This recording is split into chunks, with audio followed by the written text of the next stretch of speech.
বিকেলের কুতুবপুরে শীর্ষ সন্ত্রাসী ও মাদক সম্রাট কিলার আক্তারের বিরুদ্ধে সাধারণ মানুষ আবারও রাস্তায় নেমেছে।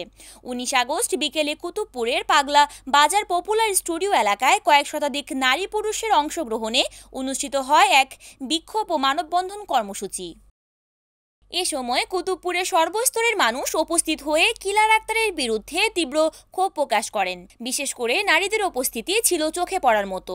তারা হাতে ঝাড়ু নিয়ে স্লোগান দিতে দিতে ঝাড়ু মিছিল বের করেন এবং এই সন্ত্রাসীকে সমাজ থেকে চিরতরে উচ্ছেদ করার দাবিতে একযোগে আওয়াজ তোলেন। মানববন্ধনে বক্তারা বলেন, আক্তার ওরফে কিলার আক্তার কুতুবপুরের সবচেয়ে ভয়ঙ্কর অপরাধী। তার বিরুদ্ধে রয়েছে একাধিক হত্যা মামলা, ধর্ষণ মামলা, অস্ত্র মামলা ও মাদক ব্যবসার অসংখ্য অভিযোগ। শুধু মাদক নয়, চাঁদাবাজি, নারী নির্যাতন, ভূমি দখল, কোনো অপরাধী তার হাতে নেই এমন বলা চলে না। সাধারণ মানুষ তার ভয়ে মুখ খুলতে সাহস পায় না। স্থানীয়রা অভিযোগ করেন, রাজনৈতিক ছত্রছায়া ব্যবহার করে আক্তার বছরের পর বছর ধরে কুতুবপুরে সন্ত্রাসের রাজত্ব কায়েম করেছে। কুতুবপুরবাসীর একটাই দাবি, শীর্ষ সন্ত্রাসী কিলার আক্তারকে দ্রুত গ্রেপ্তার করতে হবে এবং তার সর্বোচ্চ শাস্তি নিশ্চিত করতে হবে। কুতুবপুরকে অপরাধমুক্ত করতে এখনই শক্ত অবস্থান নিতে হবে প্রশাসনকে।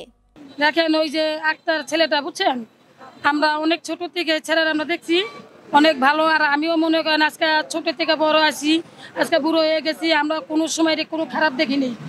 আজকে মনে করেন বাইরের পোলা বানাইয়া আমাকে নির্যাতন করে, আমাদের মনে করেন এই যে আমাকে সন্তানের মতো পোলাপানের বাইরের পোলাপা, আমরা মনে করেন আক্তার আছে, তারপর মনে করেন আরো মানুষ আছে, এটা তো স্থানীয় পোলাপানের বাইরের থেকে আছে, এটা তো আর আমরা চিনে রাখি না। কিন্তু এখানে অনেক অত্যাচার করে গরিব মানুষের। আমরা তো এখানে মনে করেন আইছি দেশের থেকে বিদেশে এসে আমাকে ভরসা লয় মালিকের, কে আমাকে বাড়ির মালিকের। আমাকে যদি এলাকার পোলাপানে অন্য এলাকার থেকে আয়া যদি আমাকে অত্যাচার করে, তাহলে আমরা কই যাবো কন?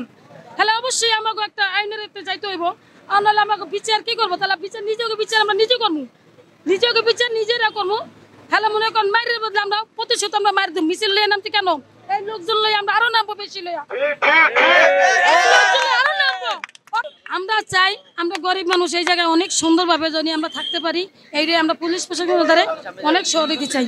আমরা জোর করে ধরে লইয়া যায় নূরবাগ একটা অফিসে, ওই জায়গায় আমার পিস্তল ঠেকায়া আমার এলাকার বড় ভাইগো নামে আমার জোর করে বাধ্য করে, যে পিস্তল ঠেকায় বাধ্য করে বলতে যে তারা মাদক বেচে, তোরে এগুলা করায়। তো এগুলা কিছুই না, সে আমার জোর করে করাইছে, পিস্তল ঠেকায় বাধ্য করছে। আমি পরিস্থিতির শিকার ছিলাম। তো এগুলা তারা কোনো কিছু করে না, রাব্বি ভাই ও মিঠুন ভাইয়ের নামে শুধু শুধু আমারে দিয়া এগুলা বলাইছে। সুমন ইসলাম, NAN TV, নারায়ণগঞ্জ।